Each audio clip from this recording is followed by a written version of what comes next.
girl Gigi here to talk about Love and Hip Hop Miami through the 305. This episode honestly didn't give us quite much. A lot of shows this week just kind of gave us a bunch of filler episodes. So before I go run out real quick, I'm going to come and talk to you guys about, Love and Hip Hop Miami. And basically we see that Trick don't want to listen to nobody. Obviously he's going down a road of like destruction, but he don't care right now. All he care about is if Joy care for me. You care for me, Joy? So yeah, we're gonna get into all that. But before we do, hit that subscribe button if you haven't already. Go ahead and smash that like button as well. Hit that bell if you want to get, a notification every time I upload a video. If you have not, joined the fam, this is your first time tuning in, let me welcome you to Big. What's up? Thank you for tuning in to your girl. I appreciate it. Go ahead and subscribe so you can become a part of the bunch as well, okay? So let's get into this review. Basically, we open up and see all the headlines of Trick Daddy Dollars arrested, cocaine possession. We see that bad hairline of his. Like, I remember when it first came out on Instagram, people was dogging his ass. But, we see that he has some serious issues going on. He's the typical, old black man that refuses to acknowledge when something is wrong or take medication for it because then it makes him feel like, he's dependent on something, or I got to go to the white folks, the doctors, to tell me that something's wrong with me. Like typical old black people shit, So we see Trina and Joy get together and basically talk about how they need to give him an intervention. Joy has had to deal with this a lot of the time. She was married to him. She remembers when he first was diagnosed and her trying to get him just to listen and go to the doctors. He wouldn't do it then, and he refuses to do it now. Trina obviously is annoyed because it's like, here we go, and something else with Trick. And I guess was informed that I guess they had started like a morning show, like a morning radio show, literally that week, back when this happened. And for him to get arrested just when that's kicking off, it's like, damn, every time Trina tries to do something with Trick, he wants to go off and do some like messed up stuff, or he wants to procrastinate. He did it when Trina tried to do the TNT album with him. I honestly think Trick understands that he is Trick Daddy, but only of Miami. I feel like he's not honestly happy with where he's at in life. And he's settling with just being, Trick. He doesn't want to reach for anything else because he already has that notoriety. And while Trina is still trying to reach for the stars, she wants to bring him along just out of like a relationship. Bitch, sometimes you got to drop that dead weight. And I believe in loyalty. You going to check on him. They do that later on in the episode. They going to check on him at the restaurant because he thought, oh, if I stop answering people's, messages and phone calls, they'll just leave me alone. But hell no, that's not how it worked, Trick Daddy Dollars. So then we see Miss Amaras Negra. She is panicking because she wants to put on this show. It was sponsored by Boost Mobile. She is trying to, do everything on her own as she has fired Julian. She's over there talking about spotlights and this and that, and I want to get it together. And I'm like, she was going insane trying to get this damn show ready. I mean, by the end of the episode, we saw that she actually, Amaras Negra is a very good performer, and her songs are actually some of the best quality of the Love and Hip Hop, people wannabes. So she could make it just with the right people. But after they do all that, MJ's trying to, encourage her, saying she's going to do okay. Like, don't worry about it. And then she drops on him that she wants to meet her dad. Like, she's had this dying relationship to figure out where the hell her dad went wrong. As a kid, he abandoned her. He would be in and out, come for a month, disappear, come back later, 2 weeks thinking everything's good, and then leave again.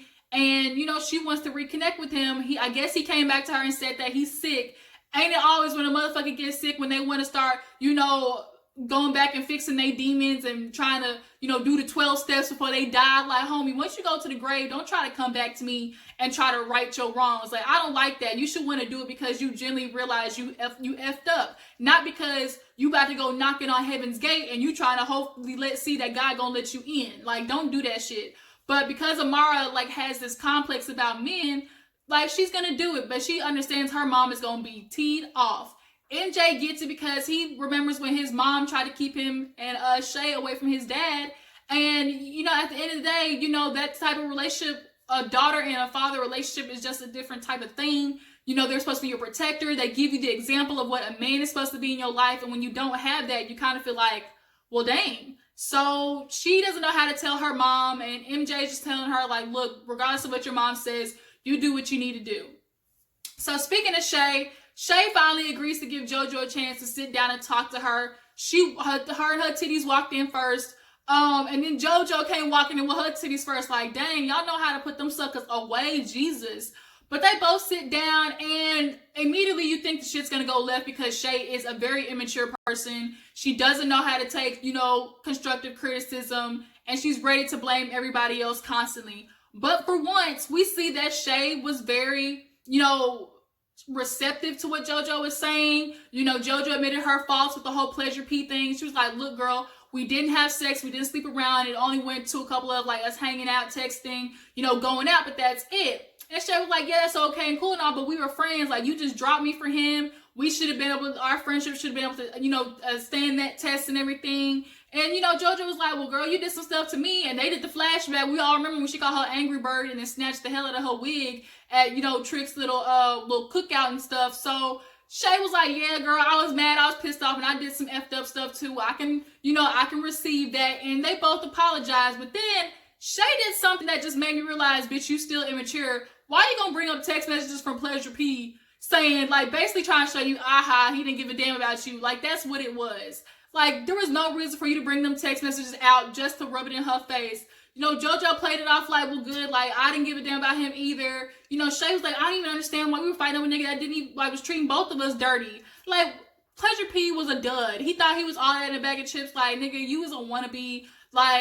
It's over for Pleasure P. He's just one of the dudes who thinks he's it, and buddy, you are not the shit at all.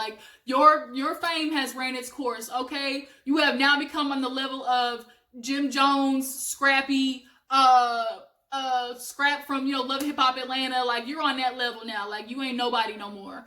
But nonetheless, they're like, girl, bitch, I missed you. We can get over it. They hug, kiss, make up, whoop-de-whoop.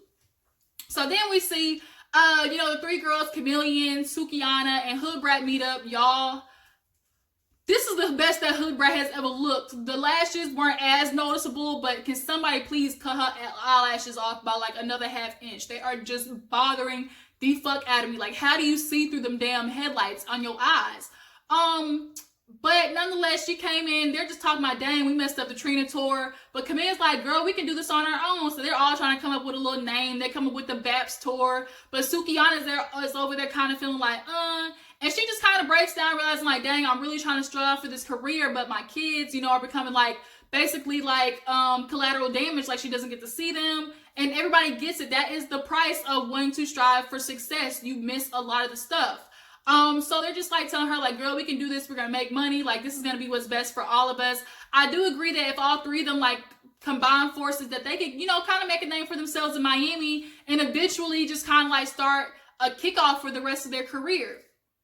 So after that, we see Marla Negro go talk to her mom and basically tell her, look, mommy, I know how you feel about this man, but I want to see him. And the mama immediately was hell nah.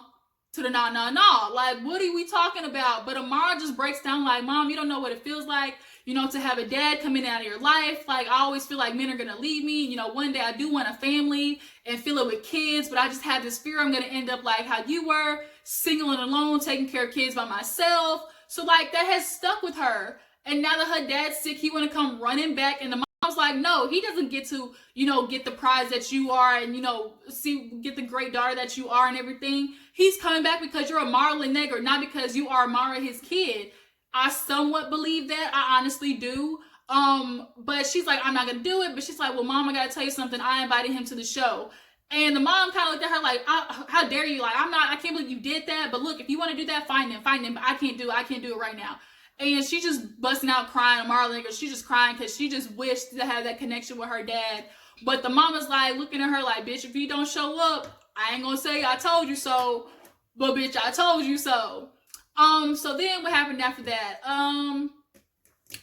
Trick and Joy run up on, Trina and Joy run up on Trick. Man, when they went to that damn restaurant, Alvin tried to stop them. I said, damn, look at this full circle. Alvin, you went from cashier to security guard real fast when you're supposed to see Trina at the top, bitch. I see you at the top. He's like, Trick don't want no visitors. They're like, man, nigga, if you don't move out the way. So then they go back there and Trick is like, man, what y'all want? They're like, we've been texting you, calling you, what's up, man? And he's like, man, ain't nothing going on. So then Trina was like, you get arrested, what the hell's happening? Explain. He said he fell asleep and somebody tapped on the window, started accusing him of things, and that was it. But I'm feeling like that's not it. That's obviously not the whole story. I feel like he was probably lit as hell, driving, ran into some shit, something, or then like got pissed off at somebody, caught an attitude, like something. It will obviously just wasn't that, but this whole lupus thing, he's going about it the wrong way. Oh, excuse me, I just had lunch.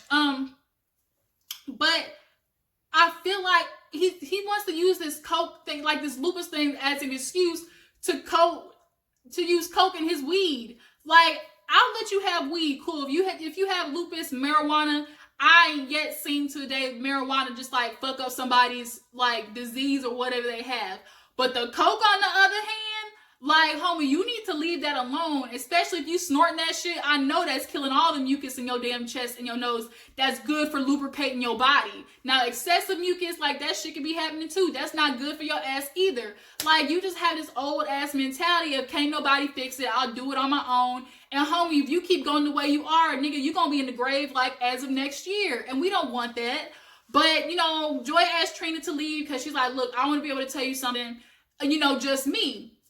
But no, then he decided, she's like, why aren't you taking your medicine? I tried to do this, you know, when we were together, you just wouldn't listen. He's like, man, I don't want to take the medicines with the side effects shit. You get diarrhea, then you're coughing, then, you know, this so you mess up, you get pregnant. Shit, I might be pregnant. And right there is when Trina and Joy looked at him like, nigga, you playing right now. Like, you're not taking this seriously. He's like, nah, y'all too sensitive. And it's like, homie, no. Like, people really get sick off of this. And he's obviously trying to cover up something else that he's dealing with in his life. I don't know what it is. It could be, you know, I just don't know. But you obviously need to go get some therapy for it. Because this is not the way, Trick. The next time you get behind the wheel, you could cause some damage to you or to somebody else. So get it together, my nigga. But then when Joy tried to talk to him, she's like, look, instead of you talking about, oh, I'm not old and dead, start acting like you old and dead. You know, act like you need to be taking care of better yourself. Go work out, eat better food. And he's like, oh, why are you trying to care about me now? Oh, you care? You telling me you care now? And Joy's like, really, like, do you need to hear that I care for you to get your shit together? Yes, Trick, I care. And you can kind of tell, like, it warmed him up, made him all fuzzy on the inside and shit, just to hear her say those two words. So, Trick, if hearing Joy say she cares the way to get your health on track, bitch, be at his house every day outside his window, write I care on a poster, something, if that's gonna keep this nigga alive and stop acting like a dum-dum. So then after that, we see Hood Brat go to her sister's house. Obviously, the sister's taking care of the other family member who passed away, who committed suicide. And, you know, they're sitting down and talking, and I don't know the sister's name, but she's kind of like, she's trying to fill her in on the good news of, oh, I'm going on tour. This is going to be money for us. And the sister was kind of reluctant to be like, yay. And she's like, what's going on? She's like, I'm happy for you, but girl, I'm letting you know, like, I need help. And Hood Brat goes back to, well, that's why I'm on tour. You know, I'm going to bring that financial money, you know, so we can both be here for them. I don't see, you know, don't act like, I don't want you to think that I don't see you, you know, doing all the hard work and stuff, taking care of these kids. I get it. And the sister's like, bitch, no, it's not the financial part. Like, I just need a break. Like, I'm tired. And you can see, like, I get it, to be taking care of kids, like, out of nowhere, having a responsibility of 2 kids, like, that isn't yours. I get that. Obviously, it's a strain. I don't know if she has a boyfriend, a man or somewhere in the picture. I don't even know if her baby's kids got a baby father in the picture. I'm assuming not, because the way she was looking like was bitch eyes tied. Like, but Hood Brat very much, I think, was so stuck on the only way she knows how to fix it is to become successful and get money. Like, money's going to be the problem versus, you know, let me come here on whatever it is, Monday, Wednesday, Friday, and help you with the kids. I think that there might be a little bit of selfishness on that part, because kids are exhausting. Shit, I took care of my niece and nephew damn near a week, and that bedtime ritual, bitch, when kids don't want to listen, be like, get your ass in the shower and dress up, and then you got to put lotion on the kids, then they're going to want to go run around, they're going to talk about, oh, I got to pee, shit, I get it, like, I get it, and I'm the auntie, like, I just get to have them, and then drop them back off my sister's house when them hoes get on my nerves. So, like, Hood Brat, I think you need to start thinking about considering that a little bit more. Hell, even if you got to take the kids with you to the studio, the kids are old enough to be able to read a book or get on an iPad and, you know, sit down while you sit there and record the music. Like, so she starts crying and kind of turned it into a, well, you know, I knew her sister was this and that, and she told me, you know, if I ever kill myself, would you be able to take care of my kids? and she just kind of broke down, and the sister ended up going to console her. So a lot of people are kind of on the fence of like, dang, like you kind of manipulated your sister and turned it about you, when clearly she's telling you she needs help as well, and you're like making it more about, oh, I'm gonna be able to help you by the tour, versus I'll be there for you if you need something, if you are stressed with the kids, call me. Like, she didn't say none of that. She made it about herself. So as well as with everybody else, I'm kind of 50-50 on how that situation was. But she went to the bathroom, broke down, and she was like just telling the sister, like, I get it, it's hard. I don't want you to think I don't understand or see you, you know, putting the sacrifices aside and everything. Girl, I get it. And they just like were crying over it.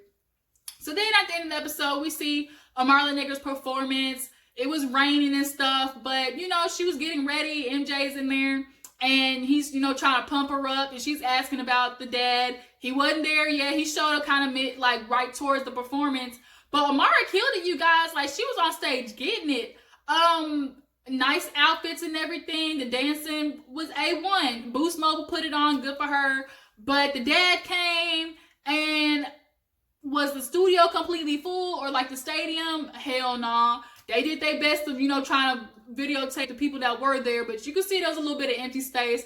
But the point was, she put on a show no matter what. Then after the show, she's like, I want to thank my family, my friends, my dad. Bitch, when she said her dad, the mama's face went from, like, real quick. Like, she was like, the fuck? But, you know, that's what Amara needs, is to see her dad, to see that he came. So after the show is over, everybody's catching up. We see JoJo and Shay catch up. She's like, here's my brother MJ. She's like, yeah, we know each other. MJ knew to keep it, like, real quick. Like, hey, what's up? And then back to it. Because I guess, you know, Shay had said that JoJo and MJ kind of had a thing too once. But, MJ, I need you to stop wearing these goddamn magician hats that you be putting on. Like, you don't need to be neat. You don't have a hat on 24/7. Like, your head ain't as egg-shaped as his. Like, you straight. But these damn, like, hats you be going on, like, you get ready to be like Evil Knievel or some shit. Like, drop it, homeboy. But, yeah, so then after that, everybody leaves, and it's the end, and Amara walks up to her dad, and she basically just explains to him, like, the abandonment she felt and why, you know, wants to know why he couldn't be there. Now, this fool says the reason he couldn't be around was because he didn't have his documentation. Now, fool, I'm not going to sit there and accept the reason why you can't be around your kid is documentation. Why you had to come in for a little bit and then disappear? Like, I'm not buying that. I'm just not. Even without documentation, there are people who are around their kids all damn day. You can stay at a hotel. You don't need a documentation for a hotel. Like, there's something a little shady with that story that he's telling you, Amara. But, you know, he's like, but just know I always loved you and all that type of shit. And she, you know, is crying over it. They hug, and he's like, I promise I'm not going to go nowhere. Like, this is it. I promise I love you. And, you know, they hug and kiss, and, you know, she's like, I just want to thank you, but you just know you hurt me. And, you know, we just need to move on from here because I don't want to keep carrying all this, you know, this baggage with me and hate men and stuff like that. So he was able to tell her a good old lie that she bought, but that's what her soul needed to hear. Cool. And that's where the episode ended. So y'all tell me what you thought about it. Do y'all think Trick Daddy Dollars is on a road to destruction? How do you feel about Shay and JoJo making up after all the shit that she gave Amara? And Hood Rat, what side are you in regards to Hood Rat and her sister? Do y'all think she was selfish, or, you know, is she doing the only thing she knows how to do, which is, you know, be successful and make a rap career? I appreciate you guys for tuning in. Don't forget to subscribe, like this video, follow me on Twitter at GGDoll0321, and I'll catch you guys on the flip side. Deuces.